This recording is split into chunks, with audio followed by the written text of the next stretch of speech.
भूलन the मेज पहली Chhattisgarhi film है जिसे क्षेत्रीय फिल्म कैटेगरी में नेशनल अवार्ड मिलने जा रहा है। इस फिल्म के डायरेक्टर और प्रोड्यूसर मनोज वर्मा जी अभी हमारे साथ हैं, जिनसे हम बात करेंगे। इस फिल्म के बारे में तो बात करना ही है, उनकी शुरुआत किस तरीके से हुई इस इंडस्ट्री में आने के लिए, इस पर भी वे प्रकाश डालेंगे। किस तरीके से आप आए इस फिल्म जगत में? फिल्म जगत में आने की भी कहानी है। एक्चुअली हम लोगों ने एक फ़िल्म बनाई थी बहुत पहले तो स्टूडियो डाला था। तो स्टूडियो में हम क्या सारा पोस्ट प्रोडक्शन यहाँ कर सकते हैं, इस चीज़ को प्रूव करने के लिए हमने एक फ़िल्म बनाई थी पहले। वो एक्सपेरिमेंटल मूवी थी, बैर नाम था उस फिल्म का। और वो फिल्म जो है वो पहली एचडीवी फिल्म थी जो पूरे पर्दे पर प्रॉपर टेक्निकली ओके फिल्म जिसको आप कह सकते हैं, जिसको देखने के बाद सतीश जैन जी ने मया फिल्म बनाई। और वो उसका फिर सारा पोस्ट प्रोडक्शन का काम उन्होंने यहाँ स्टूडियो में किया। तो जिस समय मया मैंने एडिट की थी उनके साथ में बैठ के, तो उनके साथ काम करते समय मुझे ऐसा लगा कि मतलब फ़िल्म इस तरीके से बनाई जानी चाहिए। और फिर हमारा काफ़ी बातों को लेकर के एडिट के समय बहुत डिस्कशन होता था सतीश भैया के साथ। तो खैर फिल्म लगी और बहुत सुपर डुपर हिट हुई। तो उनका ये कहना था कि तुम्हारे में डायरेक्शनल सेंस बहुत अच्छा है, तुम डायरेक्शन किया करो। तो मैं बोला भैया मेरा ऐसा कोई वो नहीं है, उद्देश्य नहीं है कि मैं डायरेक्टर बनूं, लेकिन उन्होंने बहुत इंसिस्ट किया कि नहीं यार तुमको करना चाहिए। फिर मैंने महू दीवाना तहू दीवानी बनाई जो काफ़ी अच्छी गई फिल्म। उसके बाद फिर वहाँ से समझिए सफ़र शुरू हो गया था फिल्म का। देखिए, सफ़र तो शुरू हुआ क्योंकि हमने देखा है कि जब छत्तीसगढ़ी फिल्म का निर्माण, पहली फिल्म जब बनी थी, उसके बाद जब राज्य बनने के बाद एक फ़िल्म आई, उसी से ही फिर एक नए दौर की शुरुआत हुई और फिल्म इंडस्ट्री छत्तीसगढ़ में ऐसा लगा कि यहाँ फिर से चल सकती है। लेकिन अब फिर ऐसा सोचा जाए क्या? एक तो आपको बहुत बहुत बधाई इस बात को लेकर कि आपने ऐसी फिल्म बनाई जिसे राष्ट्रीय पुरस्कार मिल रहा है। क्या एक फिर से एक नई शुरुआत मानेंगे इसको? क्योंकि बीच में काफ़ी, चाहे कोविड की वजह से हम बात करें, चाहे जिस तरीके से लोगों को, दर्शकों को सिनेमा चाहिए था वो नहीं मिल पा रहा था, शायद ये भी बात करें, लोगों का रुझान थोड़ा हट सा गया था छत्तीसगढ़ी फिल्म की ओर से। तो अब फिर इसे एक शुरुआत मानते हैं क्या कि फिर से अब नई अच्छी फिल्में बनने लगेगी? देखिए, शुरुआत ज़रूर मान सकते हैं, लेकिन शुरुआत एक दूसरे रूप में मान सकते हैं। क्योंकि देखिए 2019 में ही एक सतीश जैन जी की भी एक फिल्म आई थी, हंस झन पगली फंस जावे, जिसने हिंदी फिल्मों के भी रिकॉर्ड तोड़े। तो मेरे ख्याल में मार्केट डाउन नहीं हुआ था, मार्केट तो अच्छा बना हुआ है अभी और अच्छा चल रहा है। हाँ, इस फिल्म से नई दिशा ज़रूर मिलेगी उन लोगों को जो ऑफ ट्रैक मूवीज़ के बारे में सोचना चाहते हैं, जो इस तरीके की मूवी बनाना चाहते हैं कि जो रेगुलर जो एक बॉलीवुड मसाला फिल्मों जैसी जो फिल्में बन रही थी उससे हट करके अगर वो कोई फिल्म बनाना चाहते हैं तो उनके लिए एक नई दिशा ये फिल्म ज़रूर तय करेगी। ये देखिए, अभी तक जितनी भी फिल्म, छत्तीसगढ़ी फिल्मों की बात करें तो उसमें एक, जैसा आपने पहले भी कहा कि बॉलीवुड की नकल एक तरीके से कह सकते हैं, उसी ढर्रे में ही फिल्में बनाई जाती रही हैं। आपको कैसे लगा कि थोड़ा लिख से हट के थोड़ी फिल्म का निर्माण किया जाना चाहिए? क्योंकि अभी आपके पास ना तो ओटीटी प्लेटफॉर्म में है, ना तो सिनेमा घरों में। आपकी दिक्कत उससे भी बड़ी होगी क्योंकि बिना पैसा के फिर से दूसरी फिल्म का निर्माण कर पाना काफ़ी मुश्किल सा हो जाता है। नहीं, बहुत बड़ी चुनौती है इस तरीके की फ़िल्मों को बनाना, और इन ऐसी फ़िल्मों के बारे में सोचना भी अपने आप में एक चुनौती है। क्योंकि मैंने 2016 में ये फ़िल्म का निर्माण किया था, 17 में ये फ़िल्म करीब करीब कंप्लीट हुई और 17 से हम इसको लगातार फेस्टिवल्स में भेज रहे हैं, जिसमें अंतर्राष्ट्रीय फिल्म फेस्टिवल्स में इटली में, कैलिफोर्निया में इसने अवार्ड लिया। देश के बहुत से 7-8 जो बड़े फेस्टिवल्स हैं वहाँ पर फिल्म गई और वहाँ से भी अवार्ड्स ली। तो उसके बाद भी आपको लगाने में दिक्कत आ रही थी कि फ़िल्म को अगर मैं चाहूँ कि ऑल इंडिया लेवल पे मैं इसको रिलीज़ करूँ तो वो वहाँ पे जा कर के हमारी गाड़ी अटक रही थी। तो ये एक बड़ी चुनौती है कि आप ऑफ ट्रैक मूवीज़ बनाते हैं ज़रूर, लेकिन उसकी कमर्शियल वैल्यू कितनी है और आप कितना पैसा लगा रहे हैं अच्छे सिनेमा, इस तरीके के सिनेमा बनाने के लिए। बॉलीवुड की नकल तो मैं नहीं बोलूँगा, लेकिन हाँ, हमारे यहाँ का जो फिल्मी टेस्ट है, जो लोगों को पसंद है, कमर्शियल वैल्यू जिसकी है, उस तरीके की फ़िल्में बन रही हैं और वो सक्सेस हो रही हैं। तो इसके पहले वाली भी, जैसे हमारी महू कुंवारा तहू कुमारी फिल्म थी, वो एक कमर्शियल मूवी थी। और अच्छा खासा बिजनेस किया उसने भी। सतीश भैया की फिल्म ने तो अपने सारे रिकॉर्ड तोड़े, अपने ही रिकॉर्ड तोड़ दिए। लेकिन हाँ, अभी ये फिल्म को लोग कितना पसंद करेंगे मुझे बहुत उम्मीद है, क्योंकि इसकी कमर्शियल वैल्यू बहुत है। ये कहीं से भी आपको ऐसा लगेगा नहीं कि कोई आप बोरिंग सी आर्ट मूवी देख रहे हैं, ऐसा कहीं से नहीं है। ये पूरी कमर्शियल मूवी है और ये सिनेमा घरों में आएगी अप्रैल में। ये ऐसा सोच के रखा हूँ मैं कि अप्रैल में इसको लगाऊंगा, और ये फिल्म की सफलता जो है, व्यावसायिक सफलता तय करेगी कि इस तरीके की मूवी बनना चाहिए कि नहीं। बिल्कुल, बिल्कुल सही बोला आपने। इसमें एक बात और है कि भूलन द मेज किस तरीके से आपने सोचा, क्योंकि एक उपन्यास पे आधारित फिल्म है, कि इस पर फिल्म बनाई जा सकती है और इसमें क्या क्या चीज़ें हैं, हमारे दर्शक भी जानना चाहेंगे। जी, देखिए क्या ये एक उपन्यास संजीव बख्शी जी का उपन्यास है भूलन कांदा, और उस पर बेस करके हमने ये फिल्म लिखी। और लिखने के बाद में फिर उस पर काम किया, मतलब काफ़ी समय तो उस उपन्यास से स्क्रिप्ट लिखने में मुझे लगा करीब 2.5 साल लग गए। और मैंने ये पाया कि उपन्यास को फिल्मीकरण करना बड़ा कठिन काम है, बहुत कठिन काम है, क्योंकि उस उपन्यास की आत्मा नहीं मरनी चाहिए और फिल्म उपन्यास नहीं लगनी चाहिए, फिल्म फिल्म जैसी लगनी चाहिए। तो उसके लिए आपको मेहनत बहुत करनी पड़ी। ये एक मेरे साथ में एक इंसिडेंस हुआ था गोवा में। गोवा हम गए थे फिल्म फेस्टिवल में, तो वहाँ पर कुछ लोगों ने पूछा जब आपसे कि भाई आप कहाँ से, क्या करते हैं, तो मैं बोला भाई हम भी फिल्म करते हैं। या तो बोला अच्छा छत्तीसगढ़ी फिल्में बनती हैं। तो मैं बोला बनती हैं मतलब अच्छी खासी बन रही हैं। बोले हमने तो सुना भी नहीं है कि आप खाली छत्तीसगढ़ में लगाते हैं, फेस्टिवल्स वगैरह में नहीं ले जाते फिल्में, तो उस तरीके की फिल्में नहीं बनती हैं वहाँ। तो मुझे लगा कि नहीं, एक ऐसा कुछ अलग मुझे सब्जेक्ट चाहिए। और उसी समय बख्शी जी से मेरी मुलाकात हुई। उन्होंने बताया कि मैं एक उपन्यास लिख रहा हूँ, हमारे यहाँ एक ऐसा पौधा मिलता है जिस पर आपका पैर पड़ जाए तो आप रास्ता भटक जाते हैं, और तब तक होश में नहीं आते जब तक कोई आके आपको छूता नहीं है, आप वहीं भटकते रह जाते हैं। तो मुझे ये कंसेप्ट ही बड़ा यूनिक लगा, मतलब इस तरीके के कंसेप्ट पे काम किया जा सकता है। तो उन्होंने फिर कहानी बताई उन्होंने कि भाई ये कहानी है। तो हमने उसको अपने फिल्म में उसको जुडिशरी से जोड़ा कि क्या हमारी न्याय व्यवस्था का पैर उस भूलन पे पड़ गया है और क्या ज़रूरत है उसको छू के जगाने की। मतलब कहीं ना कहीं हमको चाहिए कि हम जो पुराने ढर्रे से काम करते आ रहे हैं उसमें अब रिफॉर्म्स आने चाहिए। तो आपको एक तो ये आपने बताया कि किस तरीके से आपने सोचा कि भूलन कांदा जो होता है जिस पर पैर पड़ जाए तो लोग भूल जाते हैं, रास्ता भटक जाते हैं।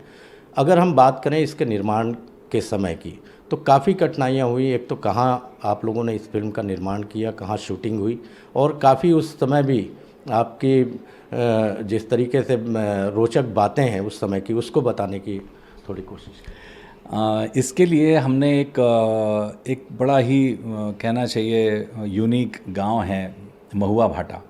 ये है गरियाबंद से कुछ 30 किलोमीटर अंदर, और वहाँ पे हमारे भुंजिया आदिवासी वहाँ पे रहते हैं, और भुंजिया लोग का गांव है वो।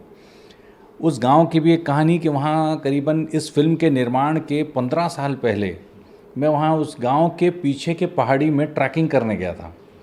ट्रैकिंग करने के बाद में वहाँ जब गांव को मैंने देखा, तो ये स्वच्छता अभियान तो मोदी जी का अभी शुरू हुआ है, लेकिन उस ज़माने में वो गांव इतना साफ़ सुथरा, ऐसा लिपा हुआ गांव, साफ़ सुथरा चकाचक गांव उस ज़माने में हमने देखा। तो मुझे लगा कि ऐसे गांव भी होते हैं, बताइए, बहुत सुंदर।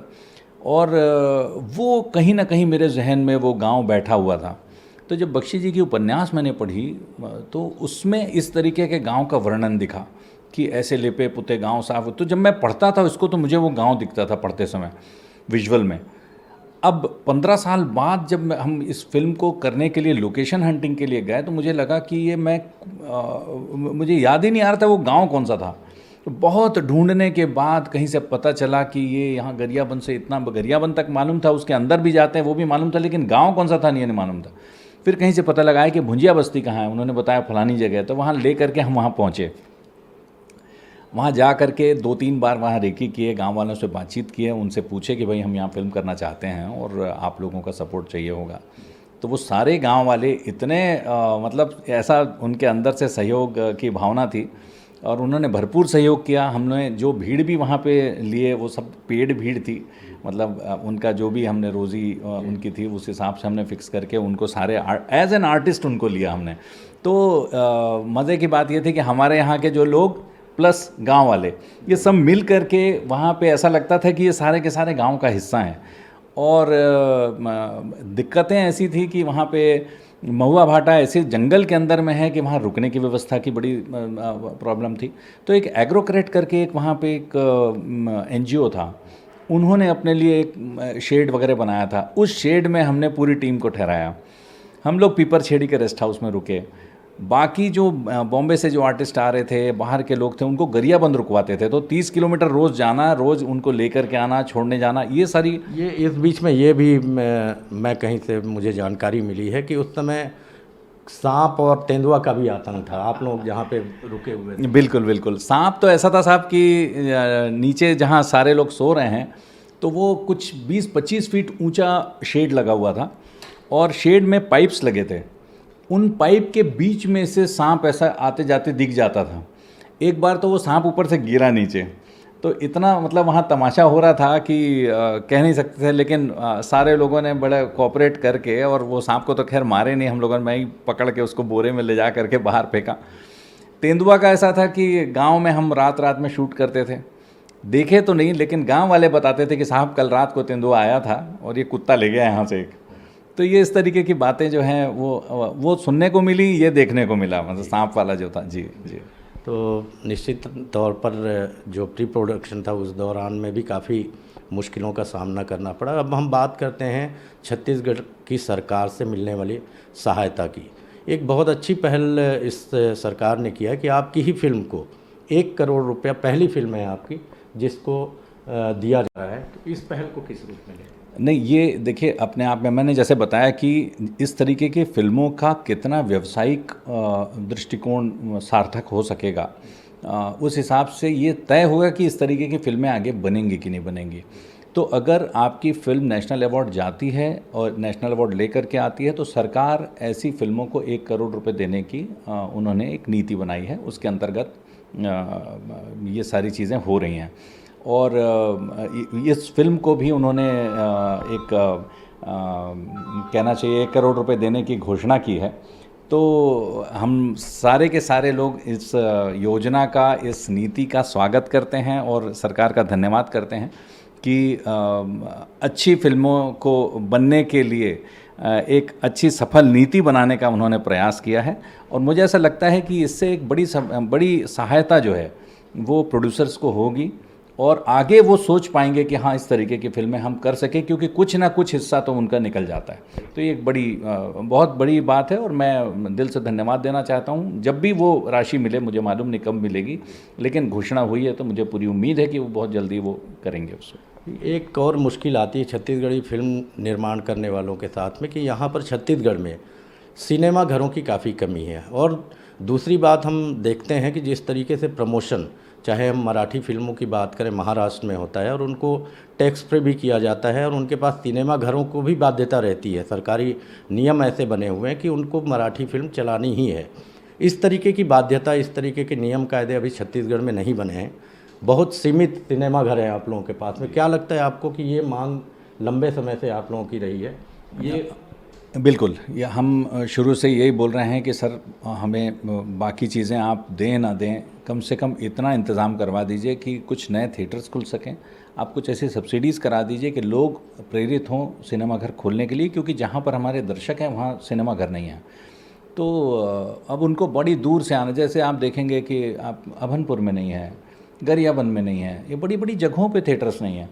तो उसके लिए क्या पहल की जा सकती है, उस बारे में हम लोगों ने काफ़ी डिस्कशन किया। और इस बार की जो नीति आ रही है उसमें जो हमको सुनने को मिला है उसमें यह है कि गवर्नमेंट जो अब सब्सिडीज़ दे रही है आपको थिएटर खोलने के लिए, और सिंगल स्क्रीन पे और डबल स्क्रीन पे और ज़्यादा, ऐसे करके उनकी कुछ नीतियाँ भी बनी हुई हैं। हाँ, जो सिनेमा घर पहले से यहाँ पे चल रहे हैं उसमें छत्तीसगढ़ी सिनेमा को कम से कम 100 दिन, 365 दिन, ये 365 दिन में से कम 100 दिन छत्तीसगढ़ी सिनेमा एक थिएटर में लगना अनिवार्य किया जाए, मतलब 4 शो। एक दिन में 4 शो, ये इस बारे में हमारी चर्चा चल रही है और इसको भी शायद नीति में वो इनकॉर्पोरेट करेंगे। अभी अब नए जो लोग आने वाले हैं इस लाइन में, इस इंडस्ट्री में, उनके लिए कोई संदेश आप देना चाहते हैं? जो पहले भी काम कर रहे हैं उनको भी किस तरीके से फिल्म निर्माण करना चाहिए, ऐसा कोई संदेश? मैं उनको, जो ऑलरेडी कर रहे हैं वो सारी चीज़ें जानते हैं और बहुत अच्छा काम कर रहे हैं लोग, तो बहुत ज़्यादा कुछ नहीं, लेकिन जो हाँ नए आने वाले लोग हैं उनके लिए ज़रूर कहूँगा कि आप लोग सीख के आइए। बहुत से इंस्टीट्यूट्स हैं, यहाँ पे भी हैं, मुंबई में भी हैं, पुणे में हैं। आप जाइए, किसी को असिस्ट करिए, अच्छे से सीखिए। लिखना बहुत इम्पॉर्टेंट है, आपको लिखना आना चाहिए, टेक्निकल चीज़ें मालूम होनी चाहिए। उसके बाद आप काम करें तो डेफिनेटली ईमानदारी से काम करिए, मुझे लगता है, और पेशेंस रखिए। इसमें बहुत पेशेंस चाहिए, बहुत पेशेंस चाहिए। अगर आप पेशेंस वाले आदमी हैं तो आपको आगे चल के कभी ना कभी आपको सफलता ज़रूर मिलेगी। मैं एक और जानकारी लेना चाहूँगा आपसे कि एक्टर की बात करें अगर, अभिनेता की, तो उसमें आपको लगता है कि छत्तीसगढ़ में जो पुराने अभिनेता हैं, हालांकि अलग अलग जो अभिनय का क्षेत्र है अलग अलग लोगों के लिए रहता है, आप डायरेक्टर हैं, जानते हैं, अभी मानिकपुरी जी को आपने लिया, कैसा एक्सपीरियंस, किस तरीके का? देखिए, आर्टिस्ट तो सब हैं, ये छोटी मोटी चीज़ें ऊपर नीचे होती रहती हैं सारी कुछ, तो वो पीरियोडिक रहता है, कहना चाहिए। वो समय, काम के समय बहुत सारे अप्स एंड डाउन्स आते हैं, लेकिन हाँ मुझे ये लगा कि किसी ने काम में कोई कमी नहीं की। वो सिचुएशन पे मतभेद सबके साथ होते हैं, उसमें कहीं कोई दिक्कत की बात नहीं है, लेकिन काम में किसी ने कमी नहीं की। चाहे वो अनिमा पगारे हों जो हीरोइन थी, चाहे अशोक मिश्रा जी हों, चाहे अपने ओंकार दास मानिकपुरी हों, सलीम अंसारी हों, संजय महानंद हों, सारे के सारे एक्टर्स ऐसा काम किए मैं आपको बता नहीं सकता। तो वो फाइनली और कंफर्टेबल थे, कहीं कोई ऐसी दिक्कत की बात नहीं है। बहुत अच्छे से काम हुआ और स्मूथ। मेरे ख्याल में 34 दिन में हमने इतनी बड़ी फिल्म कर ली, तो ये एक वो जब तक के आर्टिस्टों का सपोर्ट नहीं होता तब तक नहीं कर सकते थे। अभी अब आगे आपका किस तरीके से, कोई नई फिल्म की तैयारी कर रहे हैं आप, और अगर कर रहे हैं तो फिल्म किस तरीके की होगी, कोई सोचा है आपने इसका विषय? जी, एक फिल्म अभी दिसंबर में हम शुरू करने वाले हैं, अभी नाम फाइनल नहीं हुआ है उसका, लेकिन वो तैयारी कर रहे हैं और वो एक कमर्शियल मूवी ही है, लेकिन एक अच्छा सब्जेक्ट को लेकर के कर रहे हैं। कमर्शियल है लेकिन मैसेजिंग है, एक प्रॉपर मैसेज है फिल्म में, तो महिलाओं को लेकर के कुछ खास उसमें काम हम कर रहे हैं। तो ये मूवी शायद आपको मई जून के आसपास रिलीज़ होनी चाहिए, मुझे ऐसा लग रहा है। एक ट्रेंड बॉलीवुड की अगर बात करें तो एक ट्रेंड सा चल रहा है अभी कि किसी व्यक्ति विशेष को फोकस करके फिल्में बनाई जा रही हैं। छत्तीसगढ़ में क्या आपको लगता है कि ये विषय भी है जिस पर फिल्म बननी चाहिए? जी बिल्कुल है, यहाँ पे बहुत से ऐसे महान विभूतियाँ हैं जिनके ऊपर में आप ये बना सकते हैं। बहुत से ऐसी स्टोरीज़ हैं यहाँ पे जिन पर ये फिल्में बननी चाहिए। अब जैसे तीजन बाई जी के ऊपर में मुंबई वाले आकर के फिल्म बना रहे हैं, हम लोग सोचते रह गए लेकिन वो उन पे बन गया। आपके ये हैं, क्या नाम से, देखिए नाम भूल रहा हूँ मैं, गुंडाधुर हैं, उनके ऊपर बन सकता है। बहुत से ऐसे लोग हैं जिनके ऊपर आप कर सकते हैं। मैं उनको बोल रहा था, उनका नाम भूल रहा हूँ मैं, अपना वीर नारायण सिंह ने अभी वो जो बकरी पालन का काम कर रहे हैं ना, मैं उनके ऊपर मैंने पहले भी काम किया हुआ है। वो पद्मश्री हैं, तो उनके ऊपर में बनना चाहिए। तो ऐसे उनसे मेरी चर्चा भी हुई थी इस बारे में। फुलबासन जी, उनके ऊपर में हमने चर्चा किया हुआ था, क्योंकि उनकी स्टोरी भी बहुत स्ट्रगल है, बहुत स्ट्रगल वाली स्टोरी है। तो इस तरीके की चीज़ें बिल्कुल मुझे लगता है कि आगे चल के हम करेंगे इन पर काम, और बनना चाहिए, मुझे ऐसा लगता है, बिल्कुल बनना चाहिए। बहुत बहुत बधाई आपको जो पुरस्कार मिल रहा है। तो ये मनोज वर्मा जी थे जिन्होंने ये बताया कि किस तरीके से उन्होंने इस फिल्म का निर्माण किया, बुलंद अमेज, जिसे राष्ट्रीय अवार्ड मिलने जा रहा है, और किस तरीके से अब आगे आने वाले जो लोग हैं उनकी प्रतिक्रियाएं आ रही हैं कि उनसे ये पूछा जा रहा है कि किस तरीके से अब फिल्म का निर्माण उन्हें करना चाहिए। तो एक नई दिशा की ओर छत्तीसगढ़ी फिल्म इंडस्ट्री जा रहा है, ऐसा हम कह सकते हैं। कैमरामैन मिथिलेश के साथ प्रवीण सिंह, ETV भारत, रायपुर।